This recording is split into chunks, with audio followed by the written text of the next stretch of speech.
You got into advising because you want to help clients use their money in a way that brings them satisfaction, brings them joy. You want to help clients live meaningful lives. You want to use this financial psychology stuff to try to help do it. But how do you do that? Do you have to jump all the way in and become a therapist or a life coach? Or is there a better way? Well, I'll have you know that there is a better way. So think of it like this. Humans are really good at surviving. The old primitive part of our brain was passed down generation after generation after generation of survivors. That is, people who survived long enough to pass on their genes. We inherited that. We know very well how to survive. We have a baked-in negativity bias because we have to avoid threats, even if it means missing opportunities. Okay, if we miss opportunities, we live until tomorrow to find another opportunity. Right? But if we miss a threat, we're out of the gene pool. We're out of the game, multiplied by 0. So we're really, really good at surviving, but we're not in survival times anymore. Not your clients. Most of humanity is better off than everybody was 1,000 years ago, 2,000 years ago, even 500 years ago. So we're not really surviving anymore. So now, once we're surviving, now it's time to think about thriving. And humans are just not that good at that. So what do we do? What do you do? We look around and try to see, okay, well, I don't know what I need to do, so maybe somebody else has the answer. So I look around and I see what other people are doing. And then I try to match that. You might hear this as keeping up with the Joneses, or mimetic desire, as in you're mimicking other people. Now, this is a cue because we're pack animals. So we look at the herd. That's why herd behavior is so powerful. Because I look and see all those other people are doing that. Well, I must have to do that. So step number 1, if you're thinking about a framework to help clients live a meaningful life, step 1 is to help them break from doing what they think they're supposed to do. Bronnie Ware's book, The Top 5 Regrets of the Dying, started with regret number 1. I didn't live a life that was true to myself. I instead lived a life that others expected of me. That is the Joneses effect. That is mimetic desire. So step 1 is just to help clients realize you don't have to do this just because you think you're supposed to, just because society tells you to, just because your family expects you to. Your parents expect you, your siblings expect this. You don't have to do that. So you can break free from those shackles and do what you want to do. You can help your clients do what those clients want to do. You can help them connect to their values. And for a lot of clients, that's permission enough. That's good enough. But you might find clients after step 1, they might say, okay, cool, I can do what I want to do. I can live in alignment with my values, but what do I value?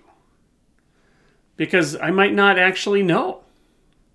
There might be too many choices. This is that paradox of choice. I might say, okay, well, I might slip back into it. Well, I think I'm supposed to value freedom. I think I'm supposed to value security. I think I'm supposed to value family. Probably everybody values those things, but they're too vague. So what is it you actually want? Where do you want to go with this one life that you have? There's too many choices. So step number 2, 1, give them permission to break from the Joneses. Step 2 is help them clarify their values. So you can use guided conversations, you can use tools to connect clients to what's actually important to them. You can help raise their awareness of what's important to them. Because left to their own devices, they're just going to say the 3 general terms: family, security, freedom. That's about it. But we can help them look back on their life to figure out in what part of their life was there the most satisfaction. What are they the most proud of? And we can help them have these conversations to raise that awareness. So step 1, break from the Joneses. If that doesn't work, help them figure out what their values are so that they can live in alignment with that. Step 3, now they know that they can choose what they want to do. They know what their values are, and there's still something getting in the way. Yes, I know I want to live my life this way. I know my advisor's helping me see that I can afford to live this way, and yet there's just something there.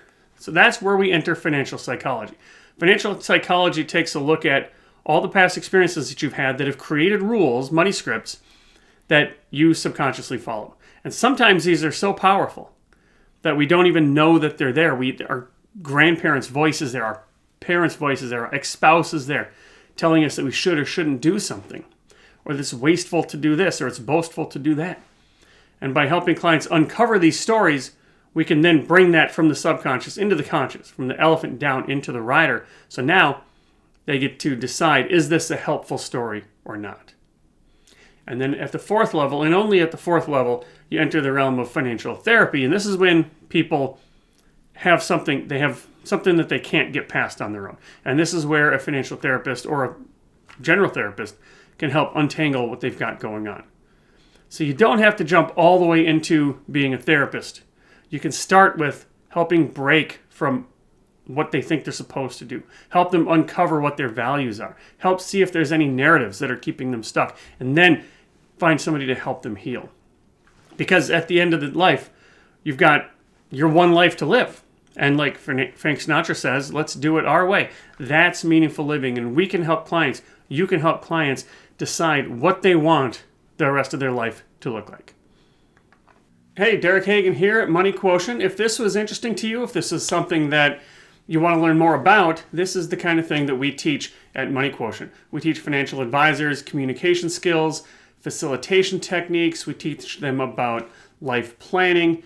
And basically it all comes down to Stephen Covey's quote, "What good is climbing a ladder if it's leaning against the wrong wall?" Or if the ladder you're climbing isn't leaning against the right wall, every step you take just gets you to the wrong place faster. So we help advisors, help clients identify the right wall. So if this is interesting to you, head on over to moneyquotient.com. You can learn about our True Wealth Planning process, which is our model of financial life planning, which guides clients through 5 stages and 4 inquiry categories. These are the types of conversations that you have. So please let me know if you want to learn more, moneyquotient.com.